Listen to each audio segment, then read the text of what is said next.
This is the second of a two-part program recorded live in Los Angeles. On this episode, you'll hear from 3 film teams featured on the Oscars documentary shortlist.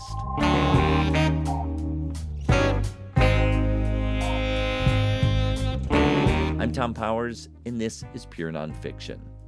Last week, our podcast partnered with the entertainment newsletter The Ankler for a live event at the Culver Theater. On this episode, we'll talk about Still, a Michael J. Fox movie, and Bobby Wine, the People's President. But we start with the film Going to Mars, the Nikki Giovanni project. It profiles the poet who was a key figure in the 1960s Black arts movement and has been a vibrant voice ever since. I don't remember a lot of things. But a lot of things that I don't remember, I don't choose to remember. Childhood remembrances are always a drag if you're Black. I remember what's important, and I make up the rest. That's what storytelling's all about. The directors are Joe Brewster and Michèle Stephenson. They have extensive filmmaking careers, both as individuals and as collaborators. Among their films is American Promise, a longitudinal study of their son and his friend experiencing New York's educational system. This year, they also directed the short Black Girls Play. On Going to Mars, they teamed with producer Tommy Oliver, who joined them for this conversation. So, Joe and Michèle, what did Nikki Giovanni mean to you? Everything. You know, she's unapologetic. And she has an agency which you don't often see in Black celebrities. And so for us, it was motivation, not only to make the film, but for our careers. I remember her when I was growing up in Los Angeles, hearing that poem. You don't see it. You should watch the film. It's an amazing film. Quoting the Black Eyed Peas and realizing my folks have done some shit in this world, and I should be proud of that. For me, you know, I first encountered her work when I was coming of age in college. And so it was a time of discovery. I was grasping for a sense of self, and she influenced me along with a whole sort of cohort of Black women, writers, poets, activists. And so she was seminal in my own understanding of who I was and my purpose in life. So it's been a true gift to be able to spend 7 years with her in this process. And so, Tommy, coming aboard this project as a producer, what is it about Joe and Michèle's work and ability to bring this story to life that attracted you? It was a joy working with these two and being able to understand their love of craft and how meaningful somebody like Nikki was to them, but to the community at large, and their incredibly specific, beautiful, bold take on somebody that is incredibly specific and bold and so nuanced. It was just a fun thing to be around in any capacity. I could have been carrying water and I would have been happy to have been around just to experience such pure love and seeing that love born out on screen in the way that it was. So, Joe and Michèle, we see in the film that Nikki has certain boundaries. There's things that she says she doesn't remember. There's things that she plain doesn't want to talk about. So how did you navigate that to bring forth the story you wanted to tell and work around the things that she didn't want to go to? We've never been involved in a film where there weren't boundaries. And it's our job to make a decision whether we wanted to overcome those boundaries or look for another way to tell the story. And so that's what we mean by craft. So there is nothing that she said and did in terms of setting limits that was surprising. Sometimes they don't set the limits and they show up 3 hours late for the shoot.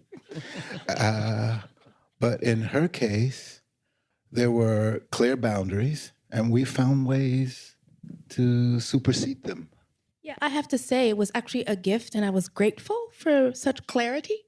It's part of also what I respected as a filmmaker, because then it challenged me to change those, figure out with those boundaries, how do we turn boundaries into opportunities?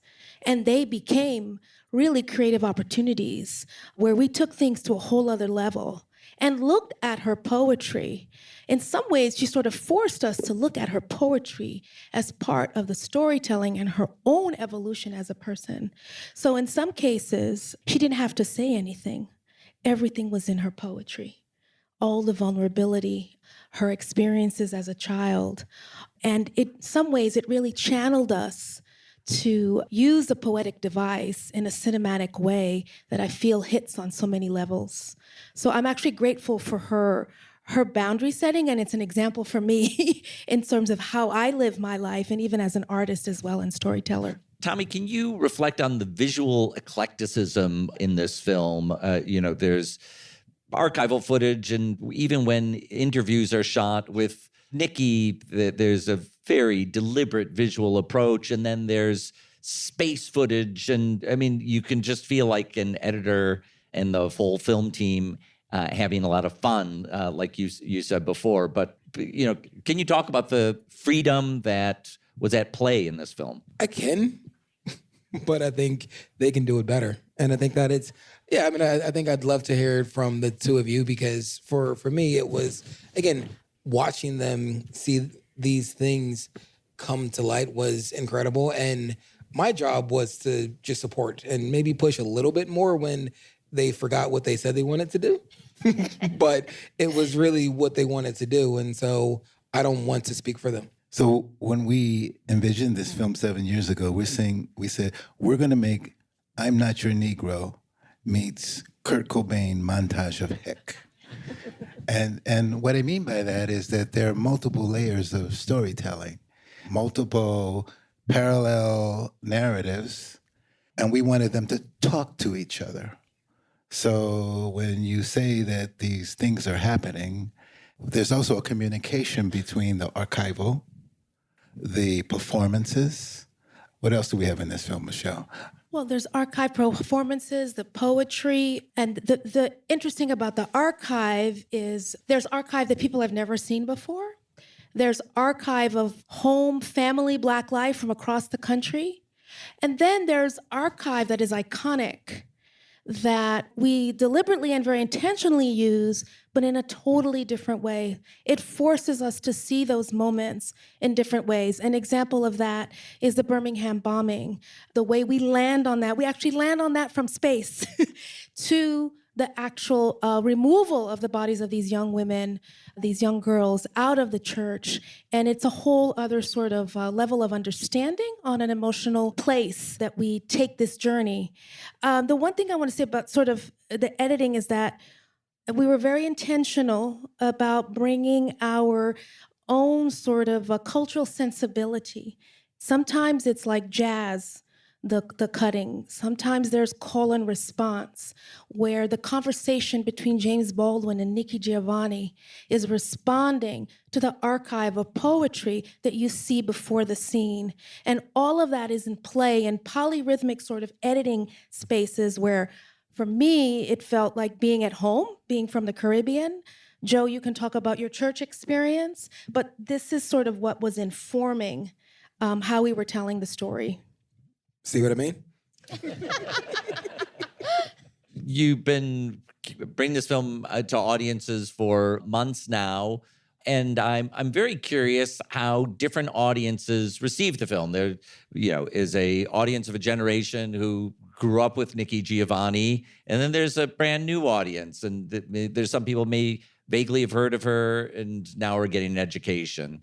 So what's that been like? Well, I would say Berlin is one experience, Denmark is another, but they all are the same. Some audiences emote more, some less. But when we those Danish audiences are really emoting, right? I know there are a few Danes in the audience.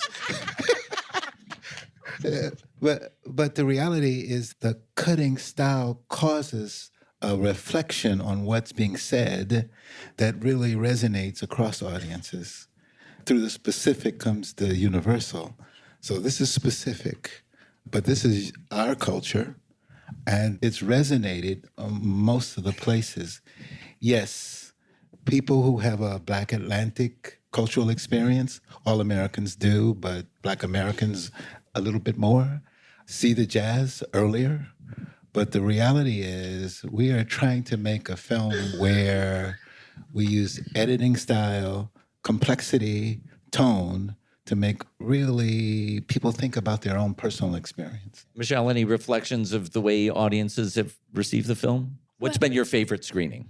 I mean, I've enjoyed all of the screenings, and I have to say that the love that we've received from wherever we've been has been quite overwhelming. I mean, you put a film out there knowing that it's moving you, and then you share it, not knowing what the reaction is going to be like.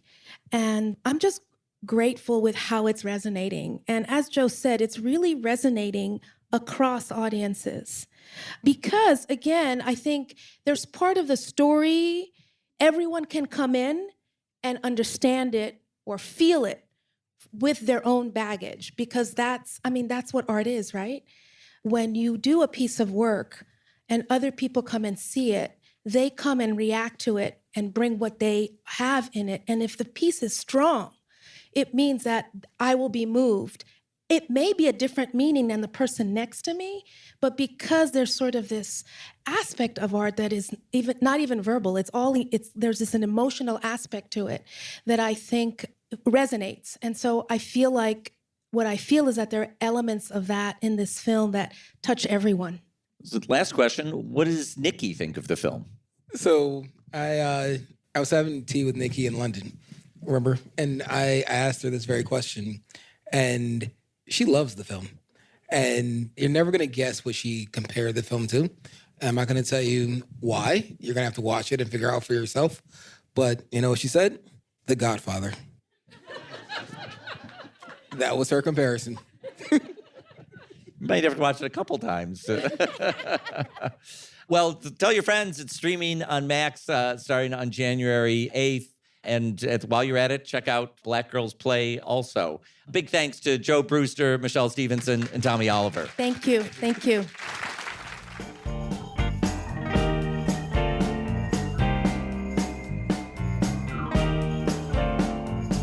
Next up is Still, a Michael J. Fox movie about the actor who rose to fame in the 1980s in TV and film roles such as Family Ties and Back to the Future.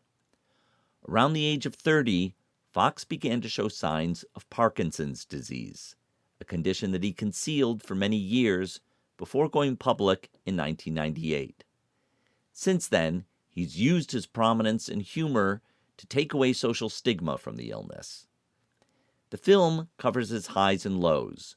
The director Davis Guggenheim has a prolific career, including An Inconvenient Truth, Waiting for Superman, and He Named Me Malala. For our conversation, he was joined by his Irish editor, Michael Hart, whose credits range from 3 Identical Strangers to Don't Fuck with Cats.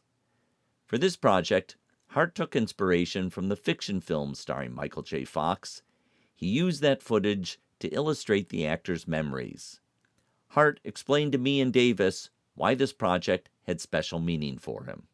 Well, look, I don't know if many of you have seen it, but, you know, in a film that's about being true to yourself and honesty, I think I'll be true and I'll be honest and say I was obsessed with Michael J. Fox when I was young. I mean, I used to live in a small town in Ireland and I had a small video shop and I would go in every day and I would rent a VHS back in the day. And it would be with Michael J. Fox in it. And What's I would a VHS? VHS, videotape, and I would watch movies just because he was in it. You know, that was the draw for me. I was a bit like him. I didn't have that many friends in school, but I got obsessed with Michael J. Fox and his movies, and particularly Back to the Future. I got hooked on that one, and I still am to this day. I mean, Davis loves me telling the story, so I'll tell it, but I have a picture with Michael J. Fox in a DeLorean at Comic-Con, me and him. Michael J. Fox doesn't know any of this because I wanted to get the job and didn't want to come across as a weirdo. And one day Stalker. and there's a point to this story, but Stalker by documentary. Yeah, it was a long road to get an autograph from Michael J. Fox. But I woke up one morning and there was a box outside my house from eBay, and I didn't know what it was, and I opened it and I looked, and it was a hoverboard from Back to the Future 2. I thought, well, who sent me this? And then it clicked that I bought it online one night when I was drunk and I completely forgot. So this is who you're dealing with. So I kind of became so obsessed with them as the reason I became an editor. This isn't a joke. This is true. And I got a job on 3 Identical Strangers, and we cut that documentary like a Michael J. Fox movie. And then Davis Guggenheim showed up and decided he was making a documentary about Michael J. Fox. And somebody came along and said, well, look, if you need an editor, there's a guy, he's good at editing, but he's really good at Michael J. Fox stuff. So that's how I got the job. But Davis isn't a super fan, sadly, so... He's a good director, though. So what was your entryway into the project, Davis? So for me, I have to say it was maybe the lowest moment of my life, other than my father passing away. It was during COVID. This is about 3 or 4 years ago. And I remember being depressed. And looking back now, I can see that I was depressed, but I didn't know what depression was. I'm a pretty upbeat person. But I remember sitting in the dark on the couch and watching my family having a great time laughing and going, why can't I even go to that table and find joy with the people I love? And that's just the state I was in when I read an interview with Michael. And I was just reading the New York Times, and he told this story about this fall he had. He was late for a Spike Lee movie. He just recovered from a surgery and this terrible fall, and he fell so badly he had broke his shoulder, and he couldn't reach the phone to call an ambulance, and he was more worried about actually calling Spike Lee and saying he wasn't going to make it. But his writing was, of course, witty, because he's a very witty guy, but it was also very poignant and had some deep and profound things for me. And I think that's what you wish for as a filmmaker, is a film that calls you in some way. Lauren talks about it a bit, that you just want a film to grab you and help you. And in the telling of it, maybe you get, as a human being, become a little bit further along in your journey. So this film, you've got a wonderful storyteller at the center of it. You got this wealth of material to draw from. What was the hard part about making this film? Well, you didn't mention a stalker from Ireland. Yeah, it was the easiest job I ever had, was looking through Michael J. Fox material for 6 months, I think it was. I got paid to do it. But the truth is, I kind of knew the material inside out before we started the project. You asked me the question. I know, but this is, Sorry, carry on. What was the hardest part? No, seriously, The hardest part of this is the hardest part, I think. Well, we did, actually, the truth is that, it's sometimes when you're complaining to friends when you're making a movie, you're saying, well, God, it's awful. I'm having this argument with this person, and I'm having such a terrible day at work. And the truth is that I look back, and Michael Hart and I had battles every day. And out of those battles came something pretty wonderful. And the battle was, among many things, and was never mean or vitriolic, but when I turn my head, you make a face. Anyway, the problem with films, and Thom, you know this well, is that when you're telling a story and there's a tremendous amount of retrospective, and people lean on recreations.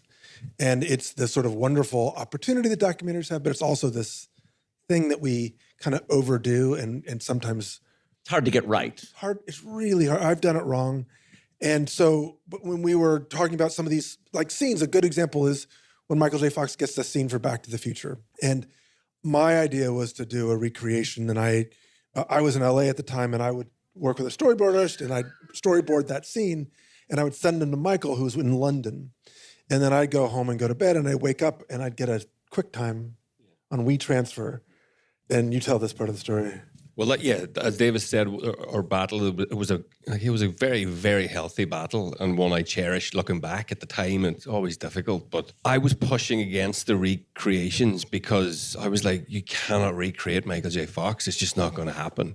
Also, I have experience of films. I've worked on some where it works and some it doesn't. 3 Identical Strangers it served a very good purpose. And sometimes you do it and it's not serving any purpose, but you're just covering stuff because you don't have the material to do it. And people go there and it's not creative enough. And I think you have to push it creatively. And in fairness to Davis, he said, look, we'll do this, but we need to go somewhere else with it. And I think when you shoot a lot of that material, what happens is you end up looking at the back of someone's head. You can never show their face, and I find that becomes very distancing. And because you just want to connect with someone's eyes, it's the number one way you connect with someone, I think, anyway. And you definitely can't show his face because it's Michael J. Fox. He's one of the most recognizable people in the world. There's only one Michael J. Fox, trust me, okay? And so we had created this scene where he was getting the script for Back to the Future, but it was a lot of backs of heads and stuff. And then one evening, maybe with a couple of too many coffees, I thought, you know what, actually, I know a scene from, in my memory, I'd remembered it because, like I said, I knew all the material. There was kind of method to the madness. And I knew there was a scene where he was in Bright Lights, Big City, and he was flicking through a couple of pages. And I thought, well, what if we put that in instead of the recreation or mix it? And I put it there with a piece from his audiobook. We use his audiobook as a kind of spine to the documentary and the story of the past. So I put that with the picture of him, and it recontextualizes that shot. And it was kind of good. I was like, oh, this is kind of interesting. Maybe I'm getting carried away because I like Michael J. Fox, and Davis might fire me if this doesn't work. But then I added the piece of music from Back to the Future where it goes, diddle-diddle-din. It's a kind of famous motif that maybe I'm the only person in the building that knows it, But I can hear people in the theater when that scene happens, and they kind of go, "Oh, it's Back to the Future," and so I created a wee transfer QuickTime, sent it to Davis, and said, well, "What do you think?" And Davis was like, "This might be. You may have cracked the code, or we have cracked the code." And then we went on this mad journey of creating these scenes together, where he would create these scripted scenes, and I would do stuff with archive, and we'd go back and forth, and it became kind of magic. But the main thing was you could see his face. You could connect to Michael J. Fox, and you see him all the time. And that was the key for me, was just to see his eyes, and it wasn't an actor, it was him. So, yeah. Davis, when you're interviewing Michael J. Fox, now he's written his memoir, you've got the audiobook, but you need to bring something else out from him in the interview. What was that process like? Well, this is how dumb I am. I told this to Michael. It's like, no interviews in this film at all. Remember that? And we went like 3 or 4 months editing, and then I was shooting something else, and this cameraman, the great Claire Popkin, who did Free Solo, he set up this shot which I'd never seen before. I'm like, I'm old, I've done everything. And it's like, no, there's this shot where you put the camera right here. So Michael is you, and I'm me, and the lens is right here. And unlike Errol Morris, where you do the Interrotron, which some of you know, where you're looking through a mirror and it's very distancing and you can't look at someone in the eye, you could be right here. And I go, you can do that? And I go, let me just go once and just interview Michael J. Fox once. So we went to his office. It's the one interview in the whole movie.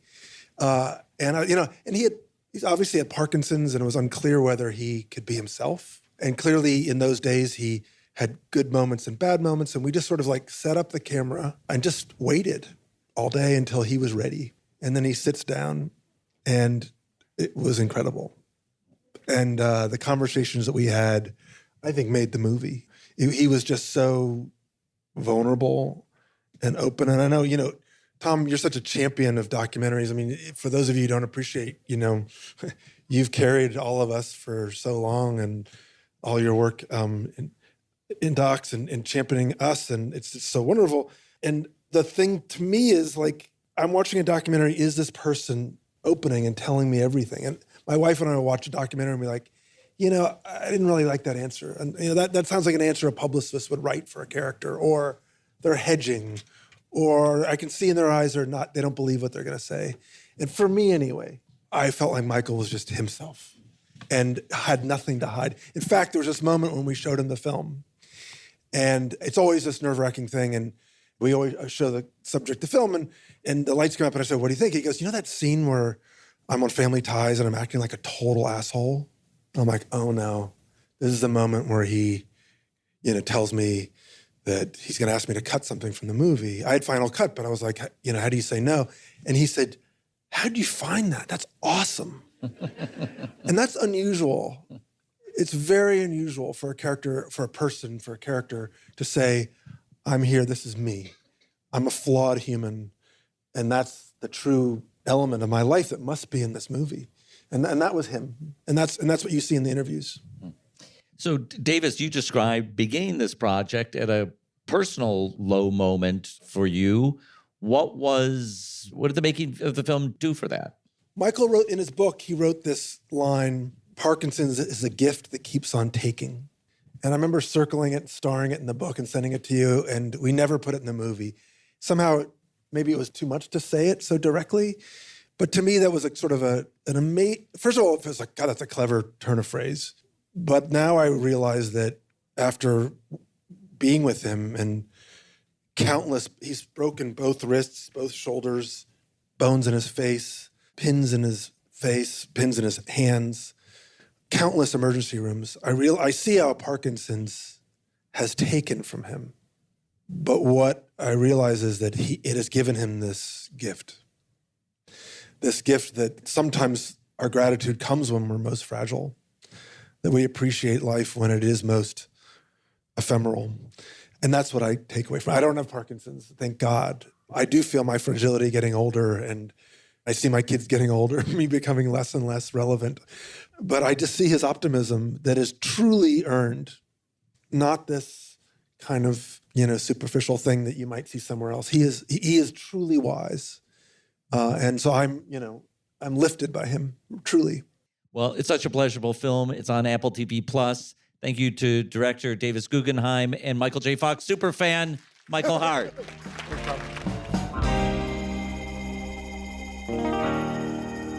The final film in this roundup is Bobi Wine, the People's President, about a popular musician who ran for parliament in Uganda, defying the authoritarian regime that's held power for over 3 decades. Ugandan filmmaker Moses Bwayo followed Bobi Wine's career over several tumultuous years that included the singer being arrested and brutalized as a political prisoner. It was highly dangerous work.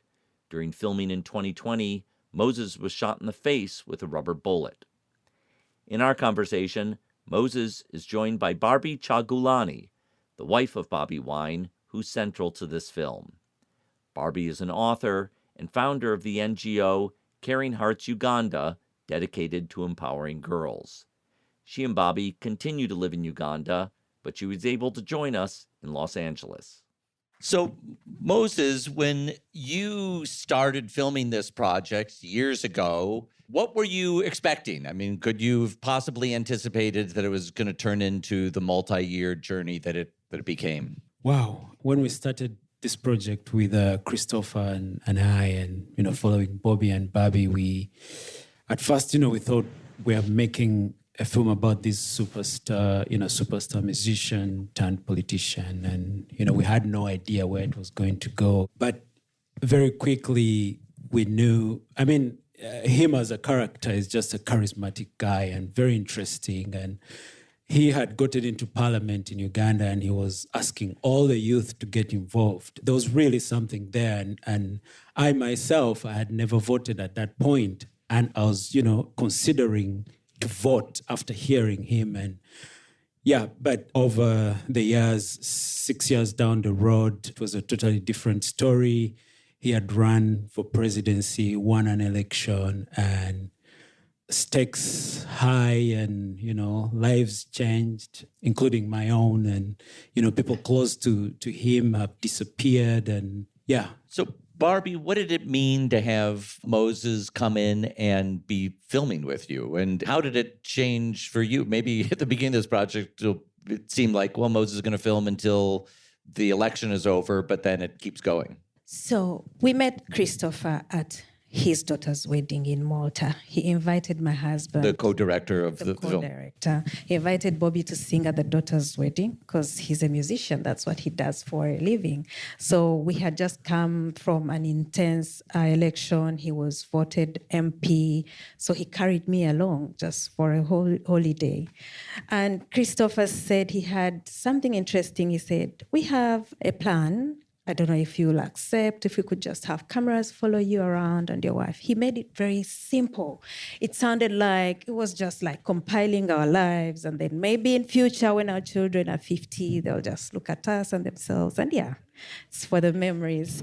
And we said, why not? it's good. Let's do it. So we had journalists who were not from our country filming. That was like some kind of indicator that it wasn't really small. Then along the way, Moses came in. Now, Moses was different. Moses gelled in so well that we forgot that we had a cameraman in our home. For all those years, we didn't notice how much he was collecting. In the end, he had over 4,000 hours of footage. And looking at this film just shows us how much access these people had. We did not know it would come out this way, and we were not threatened by the camera because we had been in the limelight at a certain level.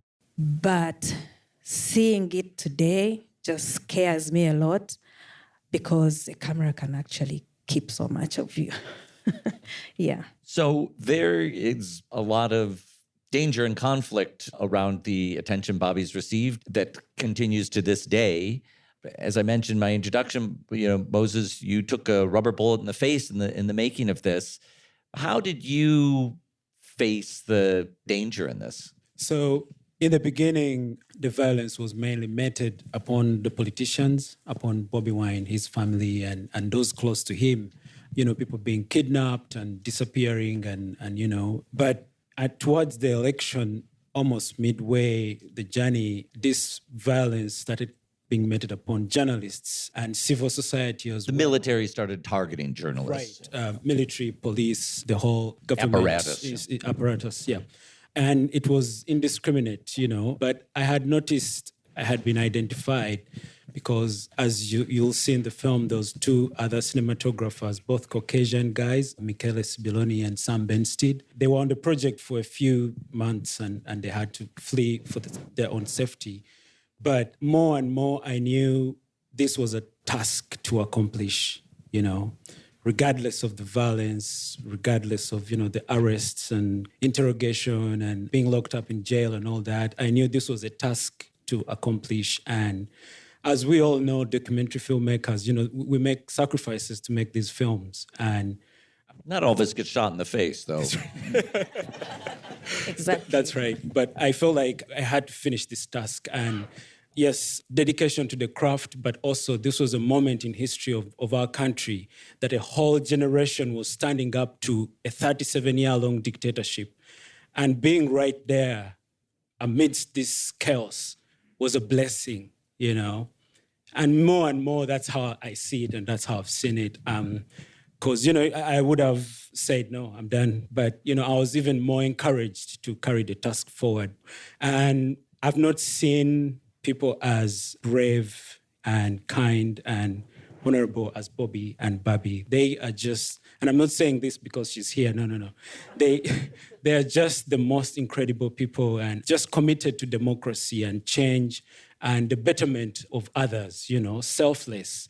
And I thought we have to highlight this story of the country and the people. I think what Moses is not saying about himself is that our country has the young people below the age of 30 are over 85% of the population.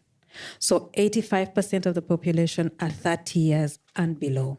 So they have a leader in Bobby, and he was calling out all the youth with their talent to contribute to the betterment of our country. So I am sure Moses, along the way, felt like it was his duty to use that camera to play that part.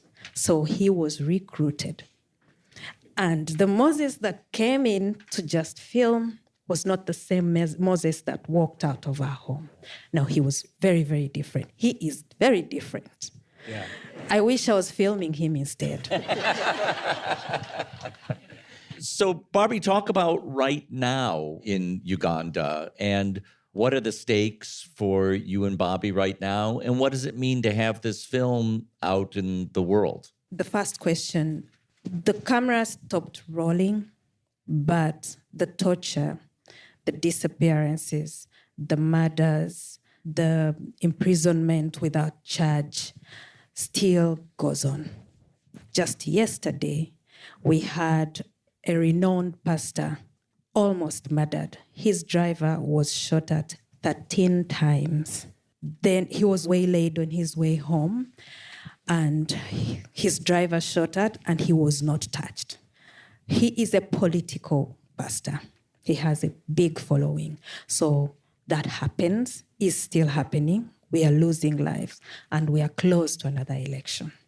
We have young people being arrested and raped. Men are being raped in the cells.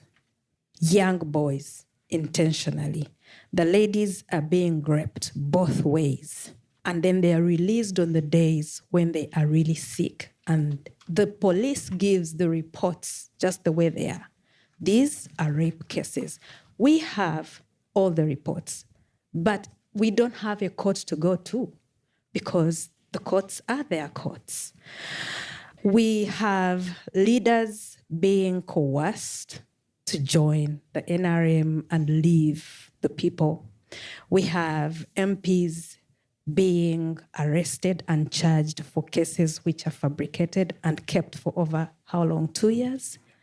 For over 2 years, they are in military confinement, they are not in parliament, and nobody is saying anything. The courts are very slow. Some we do not know where they are. Some people are still missing. We are demanding for their release. But where are we today? We are still demanding that justice comes to everybody, regardless of whether they support us or not, because we need sanity in our country. Where do I see this film take us? This film has already done the bigger portion of its duty. The world has seen Uganda for what it is, the good, the bad, the ugly, unfiltered, uncensored. And we're grateful to Nat Geo for giving us that platform. And we're grateful for everybody that has come out to watch it. And we are very grateful for everyone that has told their friends and families to go and watch the film.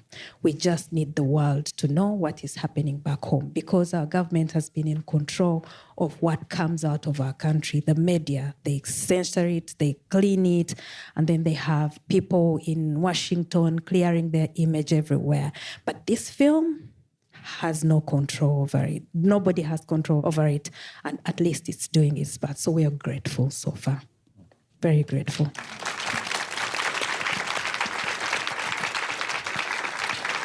Barbie, for my last question, you have all this experience of standing up to an authoritarian government. Here in our country, we have an election later this year and wonder what kind of future we may be facing. I wonder what you tell young people about standing up to power that seems sometimes unstoppable. Okay, I do not have experience in facing authoritarian leaders. Nobody is experienced in that. You are just cornered in a place between a rock and a hard place, and you must survive. That's what is happening to us. We found ourselves there. We lived a decent life. My husband earned money from singing. It's just one day when he woke up and said, if it's not me, then who is coming for this man? I had nothing to do. I was recruited just like Moses. I had to play my part, and that's to support him, and also to encourage the wives of those leaders to support their husbands, because that's the biggest part they could play. Now, I don't know about your election. Stay out of it. What I know, though, is that they call the young people out to vote. I see that a lot. They say, young people, this is your country, come out and vote. Well, our people would love to vote. The young people registered in huge numbers. The biggest voters in our country are young people. They wake up at 4 a.m. and line up in the rain, in the sun, just to place that ballot. But the election is rigged. The military packs at the electing polls. They intimidate everybody. They tear gas the voters. They even ride through the villages in the middle of the night looking at the registration, voters' registration, and picking out all the voters and keeping them in prison for the day so they don't vote. That's the difference between us and you people. But I believe that our young people really want the change that they deserve. And I would request all the young people to play their part.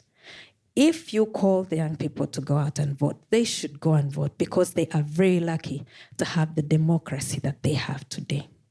We want to vote, but we are not allowed to vote. Yeah, that's the difference. So just in addition, this film essentially just tells you a little bit about what you could have if you don't take care of your democracy. Democracy is a very fragile system. And, there's a semblance of peace that exists in America. And it's very easy to, let it to the politicians, and I'm sure this has created a lot of apolitical people in this country. And I think that's a dangerous thing because as you see this film, what you see in there, that's what you get if you don't participate in your election. We've had Museveni for 37 years.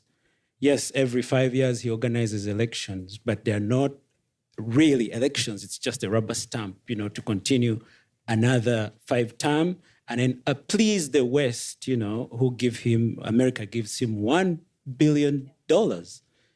This country gives Uganda $1 billion every year. And some of this goes to the military, some of this goes to perpetrate these gruesome acts that are happening on Ugandans.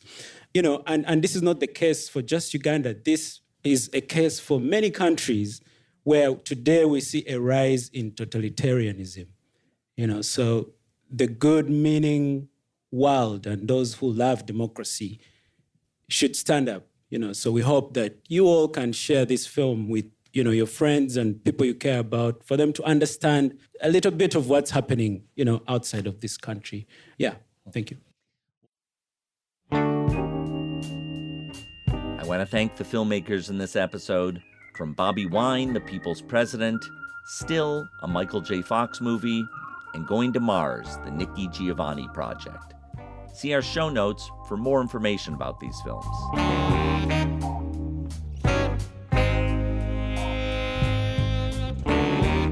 Thanks to the team at The Ankler, especially Janice Min and London Sanders, for inviting Pure Nonfiction to partner on this event. Thanks to our podcast team, series producer Hannah Norden-Swan in Helsinki, and marketing manager Bella Racklin in Los Angeles.